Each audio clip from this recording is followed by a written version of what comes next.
Բալետի են գնում, նկարչության են գնում, մոդայի դպրոց են գնում, անգլերենի։ Մոդայի դպրոց ինչ է։ Մոդայի դպրոց եւ սովորում են մոդելներ դառնալ։ Քայլ։ Մրցույթների են ինչ-որ մասնակցում գեղեցկության։ Ու շատ հավես է, պիտի ասեմ, որ դա իրենց ամենասիրելին է, որտեղ այդտեղ իրանք աղջիկ են, այդտեղ կարողանում են իրանք Բալետը դաժան չի։ Բալետը չէ, այդքան էլ չէ, փոքր աղջիկս է գնում բալետի։ Իսկ լուրջ զբաղվելու է դրանով։ Բավականին։ Դե չգիտեմ վերջում կդառնա բալետի պալուհի թե ոչ, բայց արդեն եթե 8 տարեկան է, արդեն խորեոգրաֆիկ պիտի, եթե մտածեք, թե դեռ չեմ մտածում այդ մասին։ Եթե ազնիվ լինեմ, ընդհանրապես չեմ ուզի, որ նրանցից ոչ մեկն է ինչ որ արվեստի մեջ,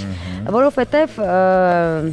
չեմ պատկերացնում, ենթադրենք ինչ պիտի դառնան արվեստի մեջ, որ կարողանան վաղը չեմ այսօր լիարժեք գումար աշխատել, սա խնդիր է, որը որ մենակ իմ խնդիրը չէ։ Մի տեսակ արվեստի մեջ աղջիկ են, ինչ գումար, թող ապրեն։ Չէ, ես համամիտ չեմ։ Ես կարծում եմ, որ յուրաքանչյուր կին պիտի կայանա եւ կայանա նաեւ ֆինանսապես։ Так։ Իսկ եթե ֆինանսավորներում երջանիկ չեն լինում։ Չէ, լինում են, բայց պետք չի մտածել հիմիկվանից նրա մասին, որ նենց բանով զբաղեն, որ գումար, ինչն է գումար բերում։